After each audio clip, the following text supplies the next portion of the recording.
If I was still playing now and in the relegation and I knew we were playing Tottenham, there would be no fear whatsoever with what you've seen. They've just lost to one of the teams that I would have said was a cert to get relegated in Leicester.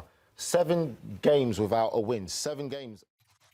For the big one that's just wrapped up, Tottenham losing to Leicester City, who are just 1 point above the relegation zone at home. They've now dropped 21 points from winning position. Ange Postecoglou's side, they haven't won, Nigel, since December 15th. Yes, they're in the Carabao Cup where they've got a 1-0 advantage against Liverpool, but the tie's going to be at Anfield in a couple of weeks' time. I mean, Ange said, are you not entertained? No, I'm not sure Spurs fans are enjoying this sort of entertainment this season, are they? Well, this is what Spurs fans wanted, isn't it? And someone that we know well, Conte, was saying that talked about Tottenham and wasn't very flattering when he kind of burned these bridges there, but he's still sitting now with Napoli atop of Serie A.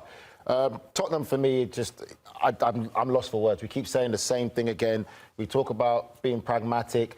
Ange Postecoglou only knows one style to play. There's also been a lot of conversations about injuries and players. That's part of football. I hate when clubs bring that up. And the reason why I say that is you look at Bournemouth and the sensational season they're having. They went and beat an informed Newcastle at St James's Park with a team full of, on the subs bench, 6 or 7 youngsters. And you've never heard Ario say anything about the injury crisis that he's going at Bournemouth. He's just on to the next. Have you seen enough then from Spurs and Ange? I've seen enough to say now it's panic time now. Now you really have to panic. I don't even think the Carabao Cup will play a part because the most important thing for Tottenham is surviving in the Premier League. With this loss to Leicester... Which is crazy to say, isn't it? Yeah, and Leicester coming off a 7-game losing streak. 7-game losing streak to go to beat them at the Tottenham Stadium when Tottenham were 1-0 up. And it looks like, again, still it's the same questions. There is no plan B. How do we adapt? How do we get the results?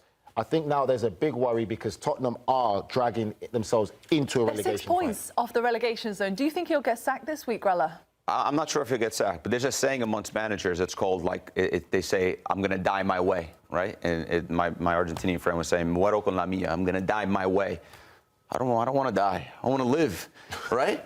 Why do you continue to play the same way? Why do you want to die your way? Why not change a little bit? Why not fix the issues? That's what you're there for at the end of the day as a manager. You're a manager there now with all these new managers, with all these new pieces, with all this new talk about system.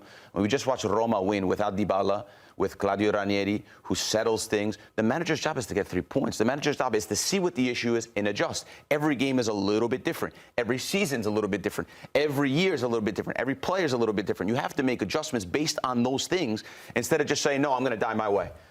Maybe not everybody wants to die with you. Maybe some people want to live. He just can't adapt, though? Do you think that's what it comes down to? He can adapt. He's unwilling to adapt. I'm not saying totally change, but just balance it. That's what you get paid to do. You have to balance out your system. Slight adjustments. The best Tottenham I've seen this season was when they played Manchester City in the Carabao Cup, and it's the most balanced performance they gave. They didn't play the total Ange way. They were balanced defensively and balanced attacking-wise and got a result. Yes, Man City were going through a slump, but it was still a good performance by Tottenham. We watched them in the Europa League this week. They played Hoffenheim. Hoffenheim, who were just above the relegation zone in the Bundesliga. They were awful, but they battered Tottenham in the second half. And I look at today now, the Premier League. The worry for Tottenham is they're in a relegation fight. That is the biggest problem. And I'm not saying sack and Postecoglou, but if you're above Ange, Daniel Levy, you have to start looking at the picture now because... And the Spurs fans will say there's injuries. Could be the final straw. Well, I mean, think about this. Mourinho was sacked before he was able to coach a final. So you can't rule out anything at this point, right, with Tottenham. For me, it's Groundhog Day. Every single match. It's always the same thing. They go up and you know what's going to happen. The one that stood out to me was the Europa League match that they played against Roma where they gave them life. They give teams an ability to fight back within matches. They give them hope because you could tell what they're going to do. They're not able to, within an exact same match, they can't adapt. They can't change the way that they want to play. If it doesn't fall perfectly, if it's not exactly what they want, there's no ability to change. And looking at the Premier League table, 15th place, Tottenham in 15th place. The team, I get injuries, I get the problems. This team should not be anywhere near 15th place. Daniel Levy is a very shrewd businessman. It's all about the business aspect. Do you know how much money Tottenham will lose if they get relegated from the Premier League? That's too much of a big cost. Are you thinking that's actually a realistic possibility? Poppy, when you look at Tottenham now, how they play, when you're in that bottom part, I've experienced being in that bottom part of a relegation fight. Every team that goes to play you will have no fear whatsoever. That's the danger you have. They're not getting relegated. There is no fear.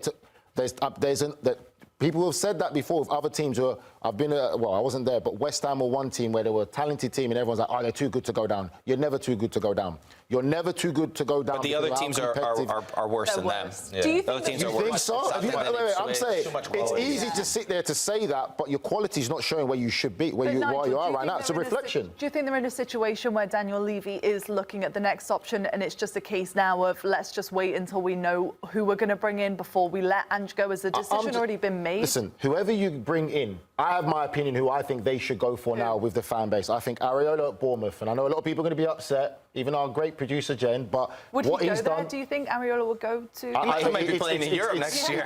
Yeah, he might be, but... He's not going to go to relegation battling team. Tottenham's still a big club. It's a big club. It just needs a manager to guide it. I think what Areola's done at Bournemouth has shown the capability of a manager, because even he didn't have a great start when he first started at Bournemouth, and then you look at what he's doing now. I think Tottenham, to keep Tottenham fans happy, because there isn't a great deal of great managers out there who can go and handle this situation. What style do they go this time? Because they had a problem with this. They went for Mourinho, then they went to Conte, they were upset. And you look at where everyone else has gone. Nuno Espirito Santo at Nottingham Forest is doing great. Antonio Conte at Napoli. Okay, I know Mourinho's in Turkey. What style do you want? Because at first the Tottenham fans said, we want excitement. Is this excitement? Iraola plays a very similar style to Ange Postecoglou, but it's a lot more balanced. It's a lot more balanced. It's a lot more disciplined. So they're still playing the attacking football that Tottenham fans would want. Would Harry Kane make a difference in this team for Ange? I think he definitely would make a difference. I think Harry Kane would be a big difference maker for Tottenham if he was still there. Enough to say Ange could play this style of football if he had a striker like Harry Kane. Is that enough to say?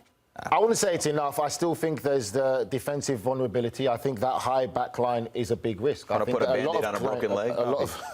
A lot of teams play that high-risk back line, but Iraola, for me, would be the manager. I'm not saying sack and Postecoglou, by the way, but I'm saying if you do, that, for me, will be a great manager. You're never going to get a mid-season. Why aren't you saying sack him, though? If you're a Spurs fan, are you really thinking, let's carry on the season heading in this direction? Unless you have someone lined up right now. I'm only giving you my opinion of being in a relegation fight and being down there before.